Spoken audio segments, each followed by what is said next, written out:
Waste Asia या middle east के सबसे अहम समुद्री रास्तों में से एक स्ट्रेट ऑफ हॉर्मुज में थाईलैंड के एक कार्गो जहाज पर हमला हुआ है। जहाज भारत में गुजरात की तरफ आ रहा था, तभी ओमान के पास उस पर प्रोजेक्टाइल से हमला कर दिया गया। जहाज का नाम मयूरी नारी बताया जा रहा है। हमले के बाद जहाज में आग लग गई और हालात काफी खराब हो गए।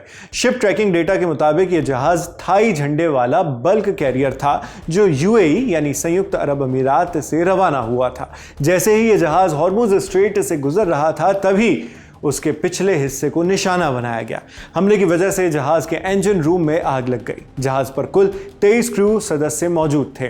थाईलैंड के ट्रांसपोर्ट मंत्रालय के मुताबिक इनमें से 20 लोगों को सुरक्षित बचा लिया गया है, लेकिन 3 क्रू मेंबर्स अभी भी लापता बताए जा रहे हैं। बताया गया है कि हमले के वक्त ये इंजन रूम में ड्यूटी कर रहे थे। हालात बिगड़ते देख जहाज के कैप्टन ने तुरंत आदेश दिया कि बाकी क्रू मेंबर्स जहाज छोड़ दें। इसके बाद सभी लोग लाइफ बोट में सवार होकर जहाज से बाहर निकल आए।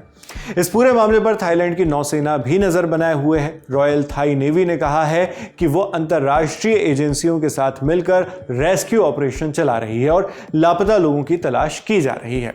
इस बीच भारत सरकार ने भी इस मामले को लेकर बयान जारी किया।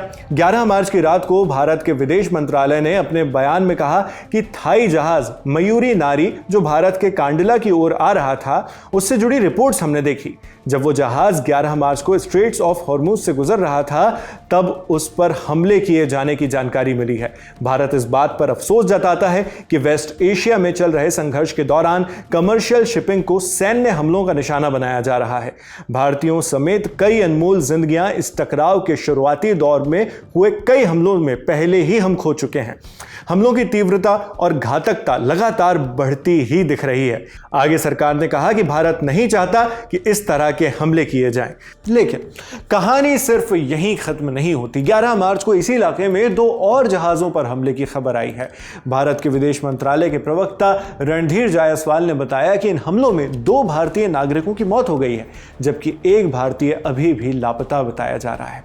अब थोड़ा समझ लेते हैं कि ये स्ट्रेट ऑफ हॉर्मुज इतना अहम है क्यों। हॉर्मुज स्ट्रेट एक बेहद संकरा समुद्री रास्ता है जो पर्शियन गल्फ को यानी फारस की खाड़ी को अरेबियन सी से जोड़ता है।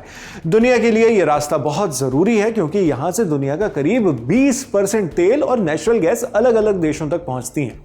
मिडिल ईस्ट के कई बड़े तेल उत्पादक देश जैसे सऊदी अरब, यूएई, कुवैत और इराक अपना तेल इसी रास्ते से दुनिया भर में भेजते हैं। यही वजह है कि इस इलाके में जरा सा भी तनाव पूरी दुनिया की ऊर्जा सप्लाई पर असर डाल सकता है। अब इन हमलों की वजह से जहाजों की आवाजाही पर असर तो पड़ने ही लगा है, जो इन खबरों से स्पष्ट हो रहा है। कई देशों ने पहले ही ईंधन की कीमतें बढ़ाने का ऐलान कर दिया है। अगर हालात और बिगड़ते हैं तो इसका असर सीधे पेट्रोल डीजल के दामों पर पड़ सकता है, एलपीजी पर भी।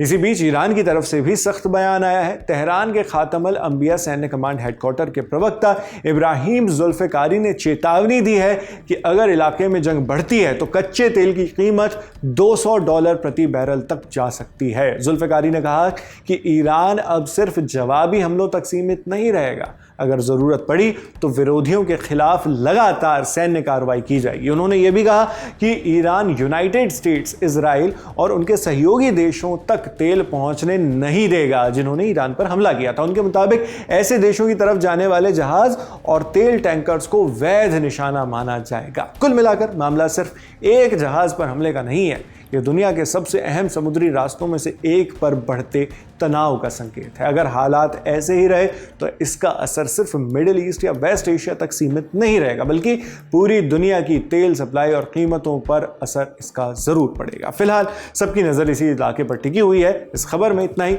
खबर लिखी हमारी साथी रक्षा ने। मैं हूं शेख नावेद। देखते रहिए ललन टॉप।